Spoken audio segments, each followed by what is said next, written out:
मित्रों नमस्कार। मैं विजय अपने चैनल विजय स्टोरीज़ में एक बार फिर से आपका हार्दिक अभिनंदन करता हूं और आज आपके समक्ष लेकर उपस्थित हुआ हूं अपना एक छोटा सा स्वरचित संदेश। इस संदेश का शीर्षक है सजा। मित्रों, सजा किसको कहते हैं ये आज मैं आपको बताऊंगा।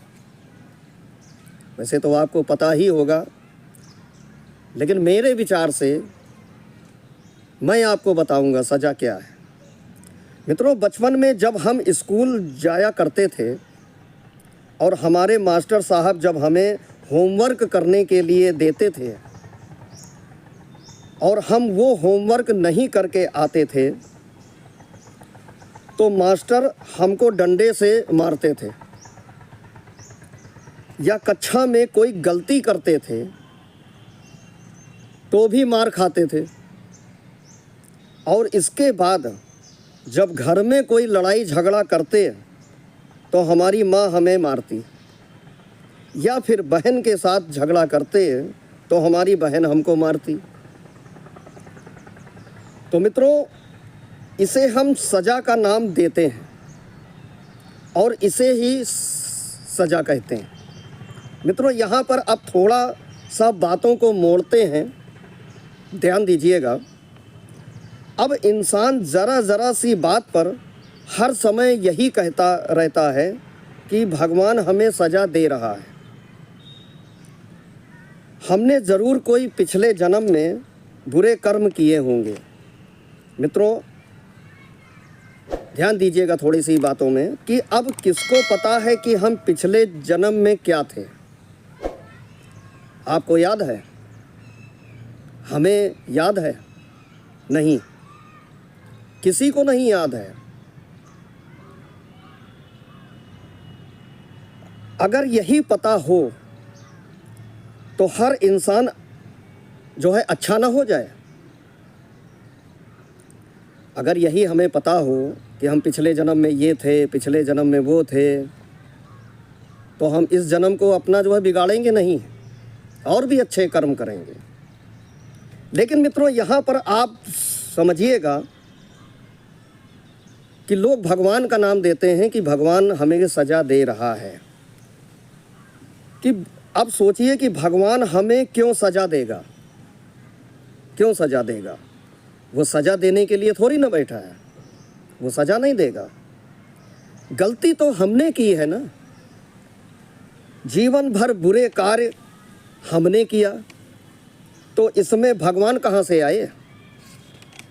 वो कहते थोड़ी ना है कि जो है तुम गलती करो तो हम तुमको सजा देंगे, हम सजा देने के लिए बैठे हैं।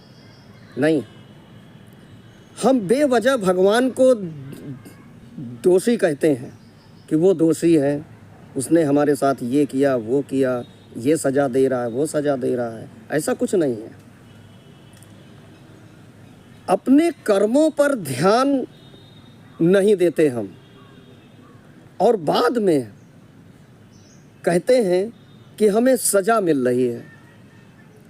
ये सजा नहीं है, ये आपने जो कर्म किए हैं, जो हमने बुरे कर्म किए हैं, किसी के साथ लड़ाई किया है, झगड़ा किया है, घर में क्लेश किया है, ये उसका फल है। जिस तरीके से जैसा हम पेड़ लगाते हैं, जिस फल का पेड़ लगाते हैं, आम का पेड़ लगाएंगे तो आम मिलेगा, किसी भी चीज़ का फल हो, तो जैसा हम बोएंगे वैसा ही तो काटेंगे। तो इसमें सजा कहाँ से आ गई? भगवान कहाँ से आ गया? मित्रों, गीता में भी भगवान श्री कृष्ण ने ये कहा है कि जैसा कर्म करोगे वैसा ही फल मिलेगा। तो ये सजा नहीं मित्रों, ये फल है। वो कहते हैं ना कि जैसा बोएंगे वैसा काटेंगे। बोए पेड़ बबूल के, आम कहाँ से होए। तो इसलिए मित्रों, सदा अच्छे कर्म करिए और हमेशा अच्छे फल खाइए और जीवन में हमेशा खुश रहिए। क्योंकि जब भी हम कोई फल खरीदने जाते हैं बाज़ार में तो यही तो कोशिश करते हैं कि हमें सड़े गले फल जो है ना मिलें, अच्छे फल ढूंढते हैं। XYZ हम कोई भी चीज़ खरीदने जाते हैं तो जितने भी खराब फल होंगे या खराब चीज़ें होंगी उन्हें हम नज़रअंदाज करते हैं। भाई हम पैसा दे रहे हैं तो हम अच्छी चीज़ लेंगे, हम सड़ा क्यों खाएंगे, क्यों लेंगे। तो उसी तरीके से ये भी है कि अच्छे कर्म करिए, अगर फल अच्छा लेना है तो अच्छे फल खरीदिए, अच्छे फल खाइए। क्योंकि आपके मन में ये है कि हम पैसा दे रहे हैं तो हम खराब फल क्यों खरीदें, क्यों खाएं, क्यों अपनी सेहत को जो है बिगाड़ें। तो उसी तरीके से ये भी है कि हम अच्छे कर्म जो है क्यों ना करें, खराब कर्म करके अपना जीवन को जो है क्यों बिगाड़ें। हम अच्छे कर्म कीजिए, अच्छे फल जो है प्राप्त होंगे, खुश रहेंगे। तो अब तो आपको आपके समझ में आ गया होगा मित्रों कि सजा किसे कहते हैं।